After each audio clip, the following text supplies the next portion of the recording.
பாவண்டா முத்துக்குமரன் கடைசியில் அவனே புலம்ப விட்டீங்கல்ல.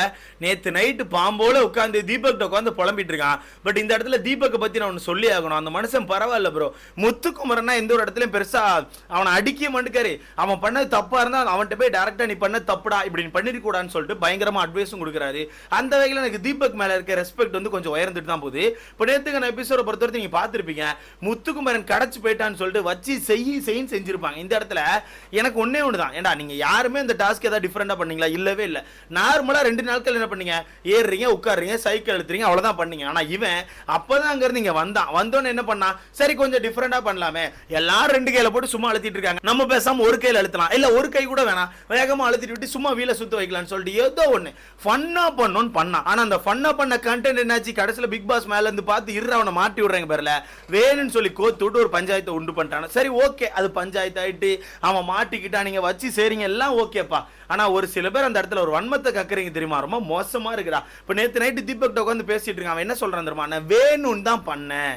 எப்படி நான் வேணும்னு தான் அந்த விஷயத்த பண்ணேன். ஏன்னா ஒண்ணுமே இல்லை, நாங்க போய் உட்கார்ந்துருக்கேன், அங்க எனக்கு எதுவுமே கண்டென்ட்டே கிடையாது. இப்ப நான் மேனேஜரா இருக்கும்போது கூட போய் லேபர்கிட்ட போய் ஏதாவது பேசும், ஏதாவது ஒன்று பண்ணுவேன். ஆனா இங்க இருக்கும்போது எனக்கு எதுவுமே இல்லைன்னு சொல்லி சொல்றேன். கரெக்ட் தானே? இப்ப மேனேஜரா இருக்கும்போது அவன் லேபர்கிட்ட போய் என்ன வேணா பேசலாம், என்ன வேணா பேசி அதை சைக்கிள் எழுத்துப்பா, நீ ரொம்ப மோசமா பண்ணிருக்க, வாப்பா பேசாம வீட்டுக்குள்ள வந்து ஏதாவது கழுவி கொடுப்பான்னு சொல்லிட்டு என்ன வேணா சொல்லலாம். ஆனா லேபரா இருக்கும்போது வாண்டடா போய் மேனேஜர்ட்ட சண்டை போட்டா அங்க என்ன ஆகும்?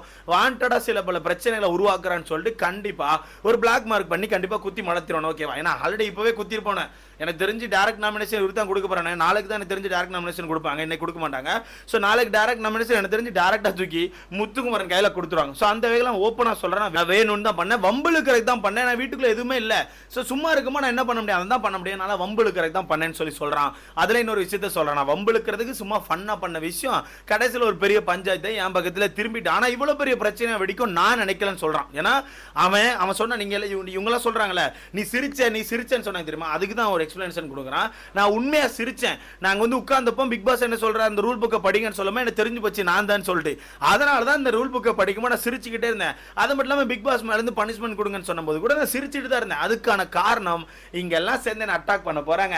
சரி ஓகே, ஒரு சம்பவம் ஆயிட்டு நம்ம ஃபன்னா பண்ண விஷயத்துக்கு நம்மளை வச்சு செய்ய போறாங்கன்னு சொல்லிட்டு நான் சிரிச்சுட்டே தான் பார்த்துட்டு இருந்தேன். ஆனா அந்த விஷயத்தை ஒரு வித்தியாசமா கொண்டு போய் இவங்களால நாங்கெல்லாம் பாதிக்கப்பட்டோம், எங்களால ரெஸ்ட் ரூம் போக முடியல, rest room Bigg Boss lock பண்ணிட்டாரு, இந்த ஒரு மனுஷனால மொத்த லேபர்ஸ்க்கும் கெட்ட பேரு, இவ்வளவு நாட்கள் அந்த லேபர்ஸ் வந்து எடுத்துட்டு வந்து அந்த நல்ல பேரை ஒரே ஒரு மனுஷன் இப்போ வந்து கெடுத்து விட்டாருன்னு சொல்லிட்டு பண்ண விஷயங்கள் மொத்தமா ஹர்ட் பண்ணிட்டு நான் பண்ண அந்த ஒரு ஃபன்னான விஷயம் மொத்த பேரையும் பாதிச்சனால எனக்கு வந்து ஒரு மாதிரி கில்ட் ஆயிட்டு, அதனால மட்டுமே நான் அதுக்கப்புறம் சேட் ஆக ஆரம்பிச்சேன். இருந்தாலுமே நீங்க மாத்தி மாத்தி அடிக்க எனக்குள்ள என்ன ஆச்சுன்னா, ஓகே இவ்வளவு வன்மம் வச்சு இப்ப நம்மளே யோசிப்போம், இப்ப நம்மளே ஒரு இடத்துல சேடா இருக்கும்பா. ஆனா சேடா இருக்கிறது எதனால சேடா இருக்கும்? நமக்கு தெரிஞ்ச குரூப்பால சேடா இருக்கும். அந்த தெரிஞ்ச குரூப் ஒருத்தனா வந்து நம்மள போட்டு அடிச்சிட்டு இருக்கான். அப்படி அடிச்சிட்டு இருக்கும்போது நமக்குள்ள ஒரு தாட் வரல, ஓ டேய் உன் மனசுக்குள்ள இவ்வளவு வன்மத்தை வச்சுட்டு தான் என் கூட பழகுனியாடா அப்படின்னு நம்ம ஒரு மாதிரி சிரிச்சுக்கிட்டே தானே யோசிப்போம். டே அப்படியாடா நடத்துற அப்படின்னு யோசிப்போம்ல. அதே தான் அங்க பண்ணான்.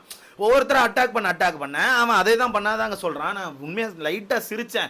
அதுக்கான காரணம் இவங்க எல்லாம் அடிக்க ஆரம்பிச்சுன்னா, ஏன்டா இப்படி என்ன போட்டு அடிக்கிறீங்க, நான் மாட்டிக்கிட்டே என்ன வச்சு செய்றீங்களாடா, சரி ஓகேடா நீங்க செய்யுங்கடான்னு சொல்லிட்டு தான் நான் ஃபர்ஸ்ட் சிரிச்சேன். அதுக்கப்புறம் யோசிச்சேன் இவங்க எல்லாம் அட்டாக் பண்ண ஆரம்பிச்சேன், இது சரிப்பட்டு வராதுன்னு சொல்லிட்டு வந்து என்ன புரிஞ்சுக்கிட்டேன். ரைட், நம்ம பண்ணது ரொம்ப பெரிய தப்பாகுது, எங்கேயோ கடந்து போகுதுன்னு சொல்லிட்டு நானே எந்திரிச்சு என்ன மன்னிச்சிருக்கேன்னு சொல்லிட்டு எல்லார்ட்டையுமே மன்னிப்பு கேட்டு எனக்கு பனிஷ்மெண்ட் கொடுங்கன்னு சொல்லிட்டு ஓப்பனா கேட்டேன். அப்படிங்கிறத ஓப்பனா சொல்றான். உண்மையாவே நேத்து அந்த பிரச்சனை நடந்துட்டு இருக்கும்போது ஒரு எக்ஸ்ட்ரீம் தாண்ட போது தெரிஞ்சோன்னே, ஏன்னா அருண்ல அந்த இடத்த பக்காவா யூஸ் பண்ணிட்டான். ரைட்டு கடைச்சு போச்சு, இங்க தான் இவனை பிடிச்சி கவுத்தணும்னு சொல்லிட்டு என்ன சொல்லியிருப்பான், சொன்னேன்ல இந்த கலையை தான் நான் சொன்னேன், இந்த கலையை தான் நான் இங்க பிடுங்கி வீசினேன், பட் உங்க சைடு வளர்ந்து நிற்குது, நீங்க தான் உங்க சைடு பிடுங்கணும்னு சொல்லிட்டு பயங்கரமா கோத்துட்டு இருப்பான்ல. அந்த விஷயத்தை தான் அவன் எடுத்து சொல்றான். இவங்கெல்லாம் சேர்ந்து என்ன அட்டாக் பண்ண ஆரம்பிச்ச பிறகு எனக்கு என்ன பண்ணேன்னு தெரியாம நான் கடைசியில் எந்திரிச்சு சொல்லிட்டேன், என்ன மன்னிச்சிருங்க, நான் பண்ண தப்பு தான், நான் பனிஷ்மெண்ட் கூட கொடுங்க, நான் வாங்க ரெடின்னு சொல்லிட்டான். உண்மையாவே நேற்று வந்து பனிஷ்மெண்ட்லாம் வாங்க ரெடின்னு சொல்லிட்டான்.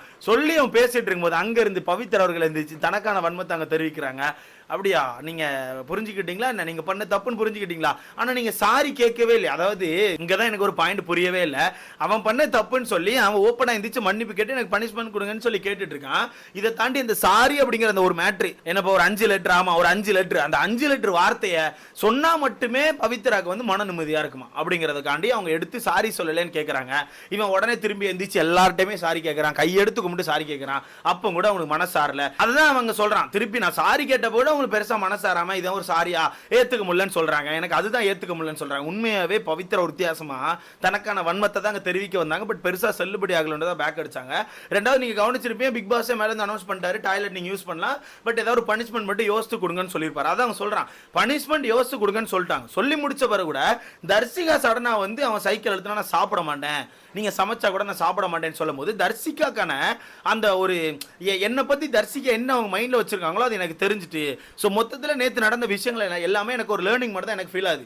ஏன்னா யார் யார் எப்படி என்ன ரியாக்ட் பண்றாங்க அப்படிங்கிறத நான் கண்டுபிடிச்சிக்கிட்டேன். முக்கியமா தர்சிகா, நான் சைக்கிள் எடுத்தனா சாப்பிட மாட்டேன்னு சொல்ற லெவலுக்கு இந்த பொண்ணுக்கு நான் என்ன கெடுதல் பண்ணேன்னு எனக்கு தெரியலன்னு சொல்லி அவன் ரொம்ப ஃபீல் பண்ணி பேசிட்டு இருக்கான். இல்ல மொத்தத்தில் மாத்தி மாத்தி மாத்தி எல்லாம் அடிச்செல்லாம் ஃபீல் ஆகி பேச ஆரம்பிச்சாங்க. இல்லை தீபக் கேட்கறது ஒரே ஒரு மேட்டர் தான், சரி ஓகேடா எல்லாம் ஓகே, நீ சிரிக்கலன்னு சொல்லிட்டேன், எனக்கு ஒன்னே ஒன்று சொல்லு, உனக்கும் அருணுக்கும் என்னடா பிரச்சனைன்னு சொல்லி கேட்குறான். இதை தான் நாங்களும் கேட்குறோம், அருணுக்கும் முத்துக்குமாருக்கும் என்ன பிரச்சனை?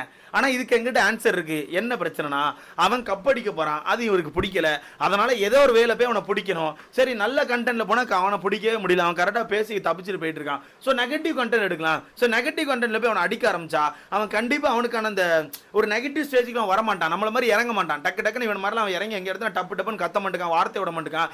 முத்து ரொம்ப காமா யோசிச்சு தான் வார்த்தை விடுறான். ஸோ அதில் அருண் என்ன பண்ணிட்டான், சரி நம்ம பேசாம இங்கே நெகட்டிவ்ல இறங்கி அடிக்க ஆரம்பிப்போம், அங்கே நெகட்டிவ் வரமாட்டான், ஈஸியாக அடிக்கலாம்னு சொல்லிட்டு நெகட்டிவ்ல இறங்கி அடிச்சிட்டு இருக்கான்.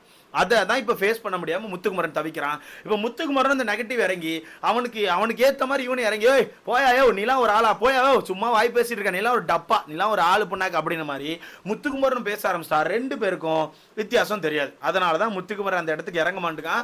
முடிஞ்ச அளவுக்கு அவன் கத்திக்கிட்டே போட்டுன்னு சொல்லி முடிஞ்ச அளவுக்கு ஹேண்டில் பண்ண ட்ரை பண்றான். பட் இருந்தாலுமே ப்ரோவோக் பண்ணி ஒரு சண்டை கிளப்பிட்டு இருக்கான். கிளப்பிட்டு தான் இருக்கான், வேணும்னு கிளப்பிட்டு தான் இவ்வளவு பெரிய பிரச்சனை பண்றான். இதுல முத்து இன்னொரு தெளிவான ஒரு பாயிண்ட் வச்சான், இந்த டாஸ்க்ல இவர் இப்படித்தான் இருப்பார், ஏன்னா அவருக்கு தெரிஞ்சு போச்சு இந்த டாஸ்க் எப்படி ஆடணும்னு புரிஞ்சு போச்சு, இந்த டாஸ்க் இப்படி கூட ஆடலாமான்னு சொல்லி அவருக்கு தெரிஞ்சு போச்சு. அதனால மட்டுமே அந்த மனுஷன் இந்த மாதிரி ஆடிட்டு இருக்காரு. சோ இந்த டாஸ்க் முடியறது நம்ம எதுவுமே சொல்றதுக்கு இல்ல, இந்த டாஸ்க் இப்படி தான் இருக்கும்னு சொல்லிட்டு அவன் ஓப்பனா சொல்லிட்டான். ஏன்னா அவனுக்கு தெரிஞ்சு போச்சு, முத்துக்குமரன் பக்காவா தெரிஞ்சு போச்சு, அருண் வந்து ஒரு கண்டென்ட் பண்ண ட்ரை பண்றான்.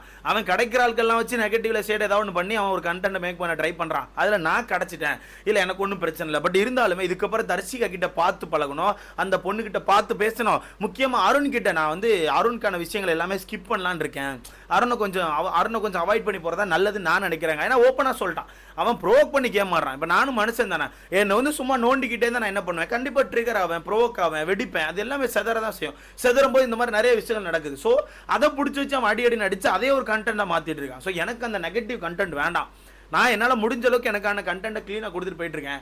ஆனால் அவன் ப்ரோவோக் பண்ணி அதில் கண்டென்ட் இருக்க ட்ரை பண்ணுறான். ஸோ முடிஞ்ச அளவுக்கு நான் வந்து அருண் அவாய்ட் பண்ண போறேன்னு இவன் சொல்லும் போது அங்கேருந்து தீபக் ஒரே வார்த்தை தான், அவன் அவாய்டே பண்ண முடியாது, அவன் நோண்டி வந்துகிட்டே இருப்பான், என்கிட்ட வரான். ஏன்னா இந்த வாரம் நல்லா கவனிச்சுன்னா தீபக் பெருசாக பேசல.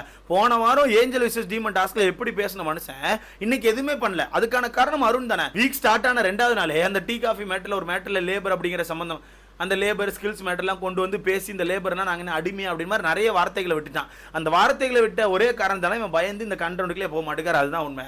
மொத்தத்தில் அந்த மனுஷன் ரொம்ப ஃபீல் பண்ணிட்டு இருக்காப்ல. சரி பார்த்துக்கலாம், நாளைக்கு என்ன நடக்குதோ பார்த்துக்கலாம்னு சொல்லிட்டு தலைவர் தூங்க போயிட்டாப்ல. கடைசியில் போகும்போது கூட தீபக் வந்து எதுவும் யோசிக்காதான்னு சொல்லி ஒரு கட்டி பிடிச்சிட்டு சரி போ எதுவும் யோசிக்காத நம்ம பார்த்துக்கலாம்னு சொல்லிட்டு அனுப்புறாப்ல. தங்கமான மனுஷன், உண்மையாக சொல்லியாகணும், தங்கமான மனுஷன். ஏன்னா நான் மட்டும் சொல்லப்போ உங்க கூட நடித்த ஒரு ஆமாம் சீரியல் ஆக்டர் தான் நினைக்கிறேன், அவங்க ஒருத்தவங்களாம் ஸ்டோரியே போட்டிருக்காங்க. அது அந்த அருண் மேட்டர் தான், அருண் மேட்டர் அந்த லேபர் மேட்டர் சம்திங் திருப்பி விட்டானே அந்த மேட்டருக்கு அவர் உள்ள ஃபீல் பண்ணி அழுதுருப்பார்ல, அதை வச்சு அவங்க ஒரு ஸ்டோரிலாம் போட்டிருந்தாங்க. ஸ்டோரி பார்க்கும்போது தெரிஞ்சிருச்சு, அவங்க ஒரு ஹேஷ்டேக் போட்டிருந்தாங்க, ஏ ட்ரூ ஜென்டில்மேன் அப்படின்னு மாதிரி போட்டிருந்தாங்க. அந்த ஒரு ஹேஷ்டேக் போதும். ஏன்னா கூட ஒர்க் பண்ணுற ஒரு நபர் ஒரு ஹேஷ்டேக் போட்டு அவங்கள பற்றி நிறைய விஷயங்கள் எழுதி வைக்கும் போதே தெரிஞ்சு போச்சு, ரைட் அந்த மனுஷன் கரெக்டாக தான் இருக்காப்புல. கூட இருக்க அந்த அருணுங்கிற ஒரு பயவில் தான் திருப்பி விட்டு அவனை நெகட்டிவ் பண்ண ட்ரை பண்ணுறாப்புலன்னு. மொத்தத்தில் எனக்கு தெரிஞ்சு இன்னைக்கான கண்டென்ட்டும் அருணும் முத்துக்குமரன் தான் இருக்க போறாங்க. வீடு எப்படி வெடிக்க போன்னு தெரியல. நான் நைட்டு ஒருத்தி கத்திக்கினே இருக்க போறேன்னு எனக்கு தோணுது. இதை பத்தி உங்களுக்கான கருத்துன்னு சொல்லி மறக்காம கமெண்ட்ல போடுங்க. அடுத்த